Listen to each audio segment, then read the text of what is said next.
ঈদের দ্বিতীয় দিনে রাজধানীর বিভিন্ন পার্কে বিনোদন প্রেমীদের কিছু পদচারণা থাকলেও তেমন ভিড় নেই উন্মুক্ত বিনোদন কেন্দ্রগুলোতে। কুরবানির ঈদের ছুটিতে অসংখ্য মানুষ গ্রামের বাড়ি ফেরায় উন্মুক্ত বিনোদন কেন্দ্রগুলো প্রায় ফাঁকা। পার্কে আগতরা স্বস্তির কথা জানালেও হাতিরঝিলের দর্শনার্থীদের অভিযোগ লেকের পানির দুর্গন্ধ ও বায়ু দূষণ নিয়ে। ফাঁকা ঢাকায় চলাফেরা করে প্রশান্তির কথাও জানাচ্ছেন অনেকেই। সোহান খানের প্রতিবেদনে দেখুন বিস্তারিত।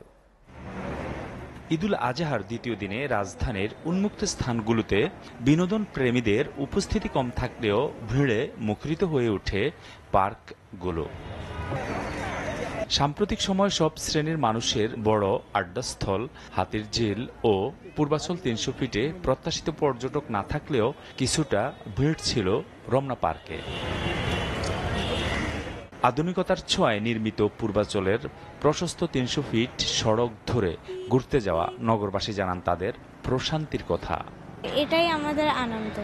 প্রকৃতি একটা অনেক সুন্দর, অনেক আগে থেকে শোনা হয়েছে যে ৩০০ ফিটটা অনেক সুন্দর করা হয়েছে। এখানকার পরিবেশটা যে এত সুন্দর লাগছে সেটা ভাষায় প্রকাশ করার মতো না।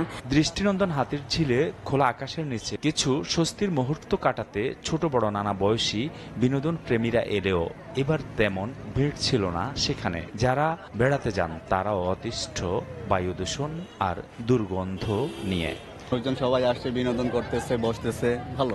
নোংরা পানি থেকে গন্ধটা বের হয়। পরিবেশটা আগে বেশি ভালো ছিল, এখন এখানে প্রশাসনের এবং কর্তৃপক্ষের একটু নজর দেওয়া উচিত। এদিকে দর্শনার্থীদের পদচারণায় মুখর হয়ে ওঠে রাজধানীর অন্যতম পুরনো বিনোদন কেন্দ্র রমনা পার্ক।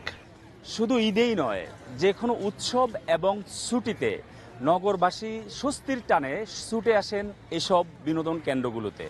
ঈদের দিন কোরবানির আনুষ্ঠানিকতা নিয়ে ব্যস্ত থাকায় পরদিন সপরিবারে ঘুরতে বের হন অনেকেই। সবাই গ্রামে চলে গেছে, আমি তো যেতে পারিনি, সেজন্য আসা। আজকে ছুটি শেষ, কালকে থেকে অফিস। এদিকে ফাঁকা নগরীতে যানবাহন ও মানুষের চাপ কম থাকায় স্বস্তিদায়ক যাতায়াতে সন্তোষ জানান নগরবাসী। এরকম সবসময় থাকতো তাহলে তো ভালোই হতো। সোহান খান, এসএটিভি, ঢাকা।